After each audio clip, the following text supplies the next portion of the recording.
महान वैज्ञानिक Albert Einstein का नाम कौन नहीं जानता, जिन्हें व्यापक रूप से अब तक के सबसे महान भौतिकविदों यानी कि फिजिसिस्ट में से एक माना जाता है।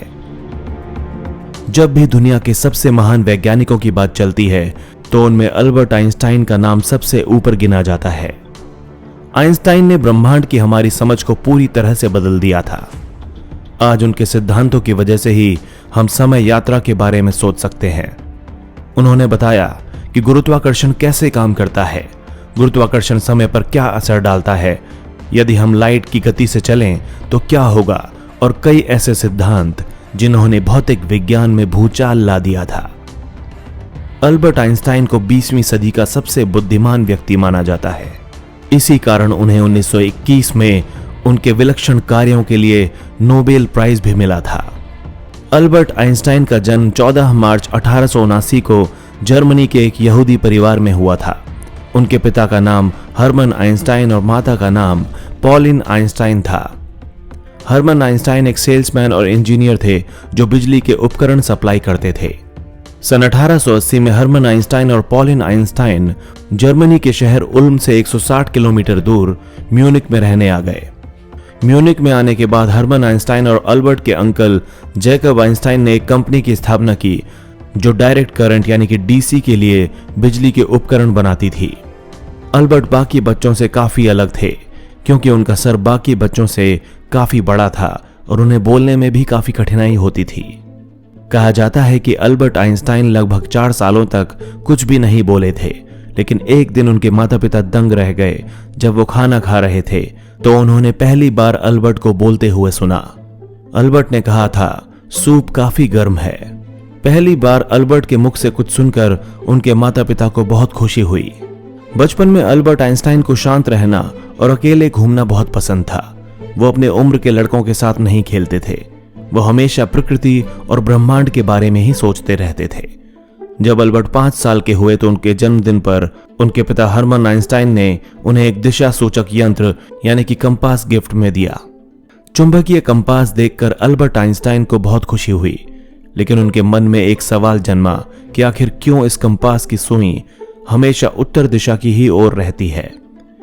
यहीं से अल्बर्ट आइंस्टाइन के अंदर का एक जिज्ञासु इंसान जाग गया। बोलने में परेशानी होने के कारण अल्बर्ट आइंस्टाइन ने स्कूल जाना कुछ समय बाद ही शुरू किया था। उन्हें स्कूल जाना बचपन में बिल्कुल भी पसंद नहीं था। आइंस्टाइन ने वहां वायलिन बजाना भी सीखा, कुछ अपने अध्यापक से, कुछ अपने माता पिता से। उन्हें धीरे धीरे संगीत से प्यार हो गया। उन्होंने अपने वायलिन का एक नाम भी रखा। उनके वायलिन का नाम था लीना। 3 साल बाद जब अल्बर्ट 8 साल के हुए तो उनका एडमिशन लुई पोल्ट जिम्नेजियम स्कूल में करा दिया गया। क्या आप जानते हैं कि आज इस स्कूल को अल्बर्ट आइंस्टाइन जिम्नेजियम के नाम से भी जाना जाता है। अल्बर्ट आइंस्टाइन ने साल 1896 में अपनी माध्यमिक शिक्षा पूरी की। माध्यमिक शिक्षा पूरी करने के बाद आइंस्टाइन ने स्विस फेडरल पॉलिटेक्निक स्कूल में दाखिला ले लिया। इसी स्कूल में उनकी मुलाकात मिलेवा मैरिक से हुई, जिसके साथ आगे चलकर उनका विवाह भी हुआ। आइंस्टाइन और मिलेवा दोनों ही फिजिक्स के स्टूडेंट्स थे, जिस कारण उनकी आपस में खूब जमती थी। सन 1900 में जब अल्बर्ट आइंस्टाइन 21 साल के हुए तब उन्होंने federal polytechnic teaching diploma pass किया। इसी साल उनका एक रिसर्च पेपर भी पब्लिश हुआ। उसका शीर्षक था conclusion drawn from the phenomena of capillarity. Diploma pass करने के बाद उन्हें अपना खर्चा चलाने के लिए कुछ काम की आवश्यकता थी, इसलिए अल्बर्ट ने कोचिंग के लिए स्टूडेंट्स की तलाश शुरू कर दी। अल्बर्ट आइंस्टाइन को कुछ बच्चे मिले भी, लेकिन वो काफी नहीं थे। अगले 2 सालों तक ऐसे ही उनका संघर्ष चलता रहा।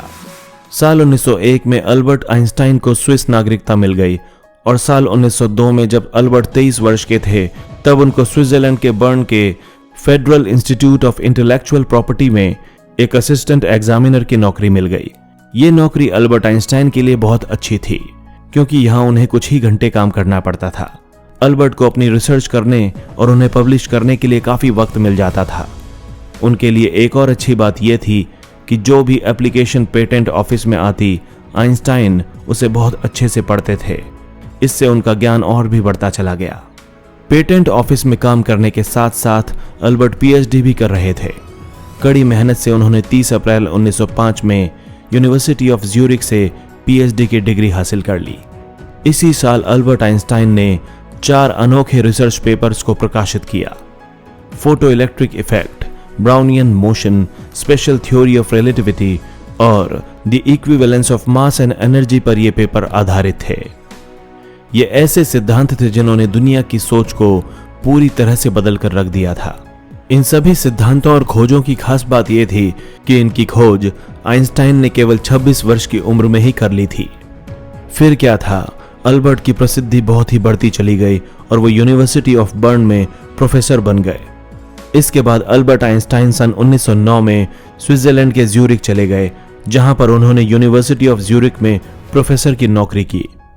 सन 1911 में अल्बर्ट आइंस्टाइन ने एक और थ्योरी दी जिसका नाम था the general theory of relativity. इसी की मदद से आज हम जानते हैं कि गुरुत्वाकर्षण कैसे काम करता है और उसका समय पर क्या प्रभाव पड़ता है। अल्बर्ट आइंस्टाइन ने बताया था कि प्रकाश की दोहरी प्रकृति होती है। ये रेज तथा पार्टिकल्स दोनों के रूप में व्यवहार करता है। इस दौरान आइंस्टाइन ने ऊर्जा के पैकेट्स अर्थात फोटॉन्स के बारे में भी बताया था। प्रकाश विद्युत प्रभाव यानी कि फोटो इलेक्ट्रिक इफेक्ट के सिद्धांत द्वारा आइंस्टाइन ने बताया था कि जब प्रकाश किसी धातु की सतह पर पड़ता है तो वहां से मुक्त इलेक्ट्रॉन प्रभावित होने लगते हैं, जिस कारण विद्युत की उत्पत्ति होती है।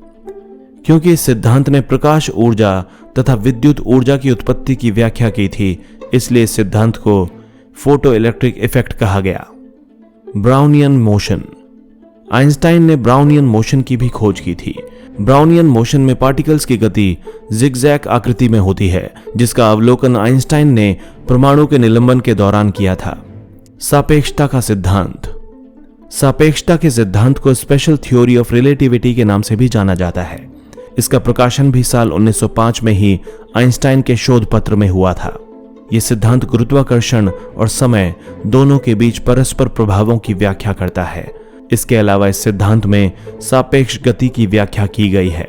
मास एनर्जी इक्विवेलेंस इक्वेशन, द्रव्यमान ऊर्जा समीकरण यानी कि mass energy equivalence equation Einstein की सबसे बड़ी उपलब्धियों में से एक मानी जाती है। इस सिद्धांत को गणितीय रूप में E=mc² के रूप में लिखा जाता है और यह इक्वेशन दुनिया की सबसे मशहूर गणितीय इक्वेशन है। अल्बर्ट आइंस्टाइन द्वारा दिया गया यह समीकरण द्रव्यमान और ऊर्जा में संबंध स्थापित करता है। ये फिजिक्स की दुनिया के कुछ ऐसे अनूठे शोध थे जिन्होंने भौतिकी में क्वांटम मैकेनिक्स और सापेक्षतावाद की नींव डाली। बाद में उन्हें मुख्य रूप से इसी फोटो इलेक्ट्रिक इफेक्ट की खोज के लिए नोबेल पुरस्कार से भी सम्मानित किया गया। अल्बर्ट आइंस्टाइन का नामांकन नोबेल पुरस्कार के लिए साल 1921 में ही हो गया था, लेकिन उन्हें एक साल बाद 1922 में यह पुरस्कार मिला। अल्बर्ट और उनकी पत्नी मिलेवा के बीच कुछ मतभेद थे, जैसे कि उन्होंने भी अल्बर्ट आइंस्टाइन के रिसर्च पेपर्स तैयार करने में काफी सहायता की थी। लेकिन अल्बर्ट आइंस्टाइन ने जब रिसर्च पेपर को प्रकाशित किया तो उसमें मिलेवा मैरिक का नाम नहीं था, जिस कारण वो उनसे नाराज हो गईं। और भी कई कारणों के चलते 1914 में वो एक दूसरे से अलग हो गए। मिलेवा मैरिक अपने बच्चों को लेकर अल्बर्ट से अलग हो गईं और 5 साल बाद 1919 में दोनों ने तलाक ले लिया। तलाक के बाद अल्बर्ट आइंस्टाइन ने अपनी दूसरी जीवन संगिनी चुनी, जिनका नाम एल्सा था। उन्होंने एल्सा से शादी कर ली।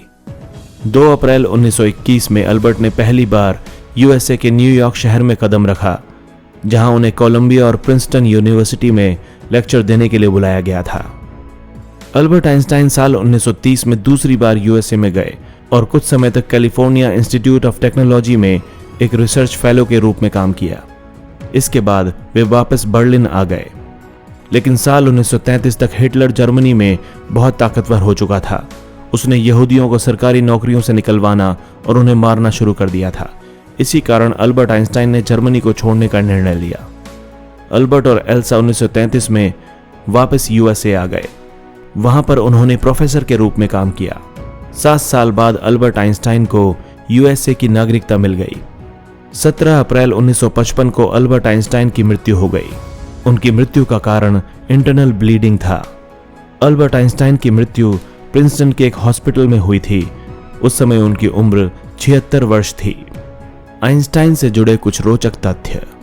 18 अप्रैल 1955 को अल्बर्ट आइंस्टाइन की मृत्यु के बाद पैथोलॉजिस्ट डॉक्टर थॉमस हार्वे ने आइंस्टाइन के परिवार की अनुमति के बिना ही शोध के लिए अल्बर्ट आइंस्टाइन का दिमाग निकाल लिया था। इस हरकत के कारण डॉक्टर हार्वे को नौकरी से निकाल दिया गया। डॉक्टर हार्वे ने कहा था कि वो अल्बर्ट आइंस्टाइन के दिमाग को केवल शोध के लिए इस्तेमाल करना चाहते हैं ताकि हम उनकी बुद्धिमत्ता का राज जान सकें, लेकिन अनुमति न मिलने के कारण अल्बर्ट आइंस्टाइन का दिमाग 20 सालों तक एक जार में रखा रहा। आगे चलकर अल्बर्ट आइंस्टाइन के बेटे हैंस आइंस्टाइन से अनुमति मिलने के बाद उनके दिमाग के 256 टुकड़े कर बड़े बड़े शोधकर्ताओं के पास भेज दिया गया था। कुछ रिसर्च में यह कहा गया कि उनके दिमाग में ग्लियल सेल की मात्रा शायद अधिक थी। उनका लेफ्ट हिपोकैम्पस थोड़ा ज्यादा बड़ा था, जो याद रखने और कुछ सीखने में बहुत योगदान देता था। कहा जाता है कि आइंस्टाइन के दिमाग के इसी हिस्से में आम मस्तिष्क के मुकाबले ज्यादा न्यूरॉन्स थे। अल्बर्ट आइंस्टाइन ने हमेशा विज्ञान का दुरुपयोग कर हथियार बनाने और जंग का विरोध किया था। अल्बर्ट आइंस्टाइन को बहुत ज्यादा भूलने की बीमारी थी।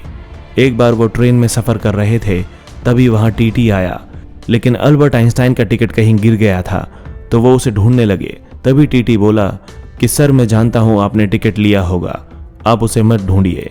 लेकिन अल्बर्ट आइंस्टाइन बोले कि मैं टिकट इसलिए ढूंढ रहा हूं कि मुझे यह देखना है कि मैं कहां जा रहा हूं। दोस्तों, अगर आपको हमारा वीडियो अच्छा लगा तो प्लीज लाइक करें, शेयर करें और कमेंट करें, और हमारे चैनल हिस्टोरिक हिंदी को सब्सक्राइब करना ना भूलें ताकि हमारी हर नई वीडियो की अपडेट आपको मिलती रहे। धन्यवाद।